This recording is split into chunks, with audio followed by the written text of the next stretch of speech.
Hey guys, welcome back. This is the HMK review of the Laguiole folding knife, the small one.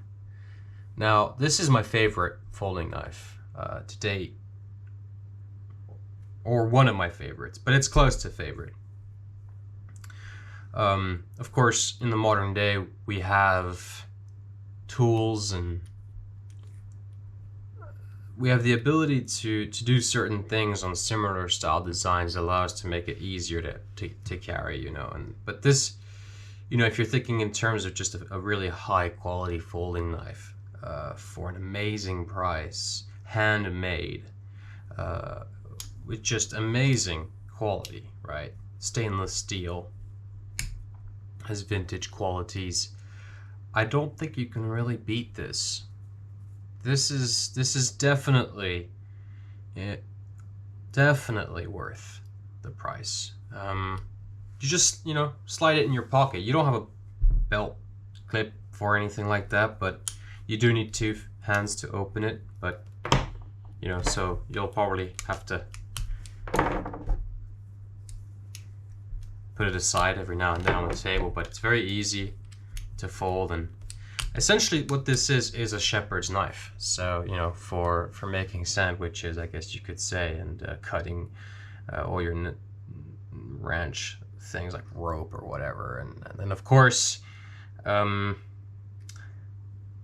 bluntly speaking, slaughtering sheep. So just line them up and poke in the neck and slice. And when you have a very, very, very, very thin profile like this on the edge, very thin, it makes that very easy process to do. And it's very easy to sharpen this knife as well. It's it's so thin, so little metal there, you basically just hone it.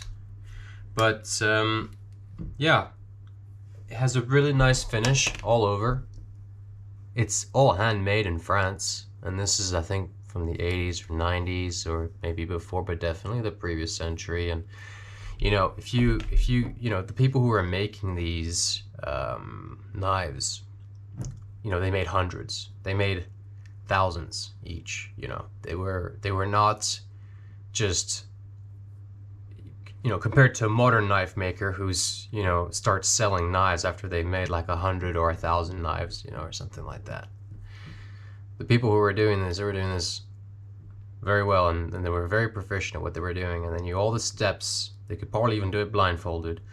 And from a modern manufacturing perspective, there's certainly some things that we would consider tolerance, issues. But from a quality point of view, from a finish point of view, from an effort point of view, from a carrying and utility and a point of view, this is an extremely high quality blade. And you can get these for $30, $40, $50, $60, $80, and I would say if you were to buy the same thing from a modern maker, you'd be paying a lot more money. And it might not be as high quality as this, because this is industrially heat treated by a known manufacturer. Knife makers generally can't really get close to those type of heat treats. There's just a scale thing going on, ramp up times, especially with stainless steels. You'll notice that stainless steels from manufacturers are often much higher quality, because it's just, they have ramp up times that take days. They have heat treating systems that you just really can't compete with on a small scale.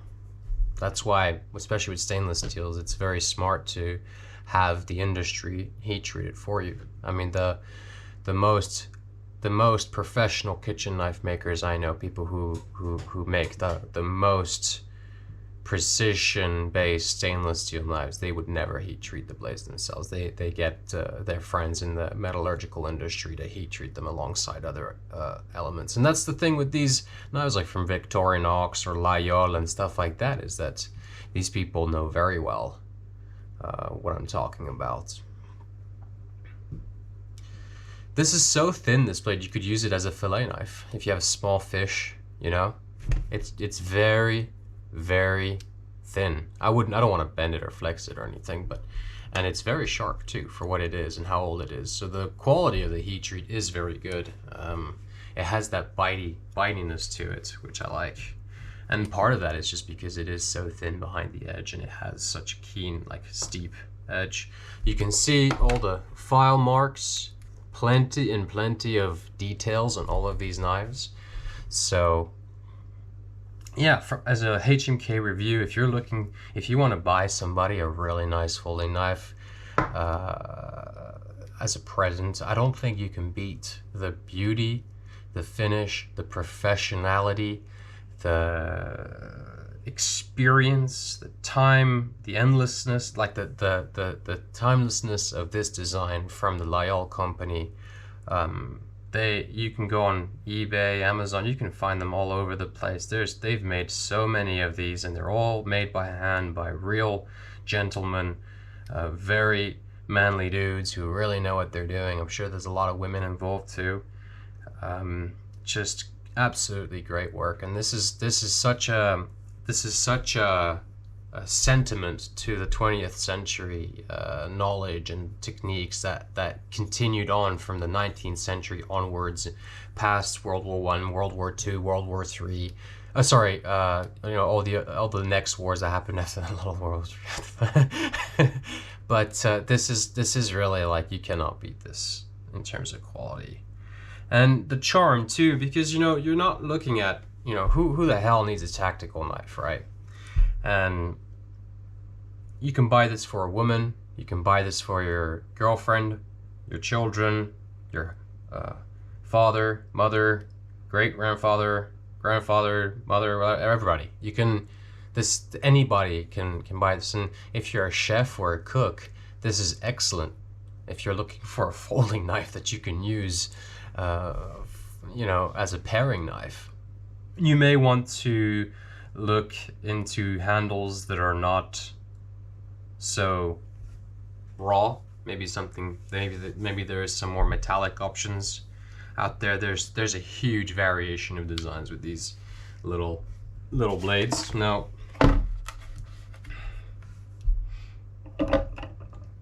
67 grams, for a full-handled blade. It's pretty good, especially, that's not bad at all. So, let's see. 67 grams. So, not bad at all.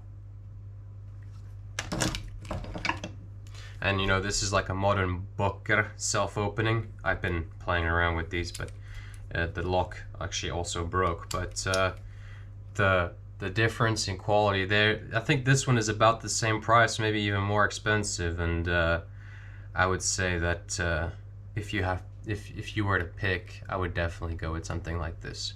If you're looking for a blade that's roughly in this size range, in this size,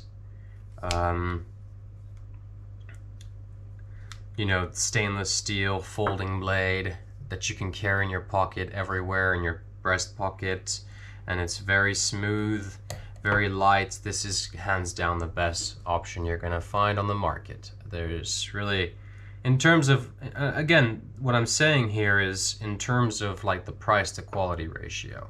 These are very commonly available. These are everywhere. And they're in great condition, most of them. I also have a much longer one, which I'll do a review on later when I find it.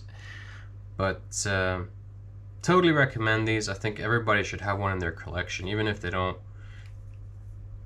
particularly like the non-self-assisted opening or whatever. You're getting massive bang for your buck, and you're getting really high quality heat treat. It's polished stainless steel. It's got a locking system that's very tough. You can't really go wrong with this. This is something that you can, if you go to some party, whatever, where suits, wedding, whatever, that kind of stuff, where you're wearing a tuxedo and stuff like that, then this is very appropriate. So you could say this is sort of a very adult folding knife. It's not boyish. It's not childish. It's not, you know, it doesn't have sort of a Hollywood influence or romanticized military, you know, idealisms, you could say. It's very simple, it's very rugged, it's very high quality. It's made by people who made thousands of these, and they honed in their skill, and you know, you can't go wrong with that. It's artisan made, the true, honest, old school mass production artisan system, something that I'm trying very heavily to revive, you know, with some of my products. Those are actually tester blades, but for example, you know, my rivet lock puukos, it's you know, it's the mass production doesn't necessarily have to be machines. It can be a lot of guys who know what they're doing, bros, making really high quality stuff, and they like it because they probably all carry one, so they all like to use them, you know. And at the end of the day, you know, most of the time you don't really need much more than this. You just need a really high quality blade. And for the price range that most of these are available on the internet, it's pretty hard to beat. It's pretty hard to beat, just saying. And it's very easy to skin with this. So personally, I think this is a shepherd's knife. It's designed for farm life, it's designed for village life, it's designed for this sort of what I believe to be the true human condition, which is basically everyone owns their own little farmstead. There's villages close by, blacksmiths, people spending their days outdoors, honing in on skills that allow humanity to survive without the need of government intervention or reliance. Just this common good rather than this, you know, mass psychosis cityness, where you can have dudes get together and mass produce really awesome products like this, you know. So this is a reflection, I believe, of great human values, and that's why one of the biggest reasons why I carry this blade, because when I look at this, I see all the effort that I put into these.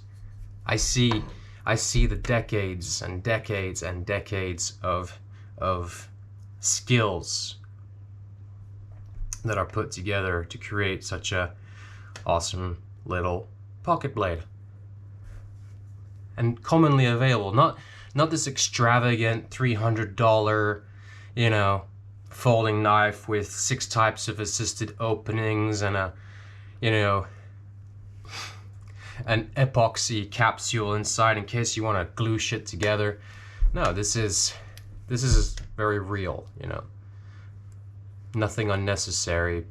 Very beautiful, looks great on the table, you know. Something that your grandparents wouldn't be scared of you carrying, something they wouldn't even bat an eye for. You know, whereas something like, you know, this, which can actually be a very easy, you know, EDC blade along the same values as this one. If you pull this out at the tea table with your grandparents, they're all gonna think you're fucking crazy. Sorry again, I'm swearing. So, yep, thank you for watching, guys, and I hope you enjoyed. I don't see anything wrong with this blade. I think it stands for great values. I think it's beautiful. It's made by people who really made hundreds and hundreds of blades. Much more knives than a lot of modern knife makers that claim to be professionals. I mean, the people who, you know, this was a factory of artisans that all focused on similar, you know, skills and really honed in and did a really good job creating a high quality product. So keep an eye out for these. Most of them are a great price range, super good price for quality ratio. It'll last you, you know, and it's a great little thing to slip in a pocket. There's no sharp corners, it's very smooth all around. I mean, it basically takes up the space of a pen. And a lot of people, they don't like pocket clips because pocket clips give you away. They tell everybody you're carrying a knife. And if it's a tactical blade, maybe it's kind of a, you know, but of course each to their own. And once again, thank you for watching, and there's going to be plenty more of these videos coming up. Ciao.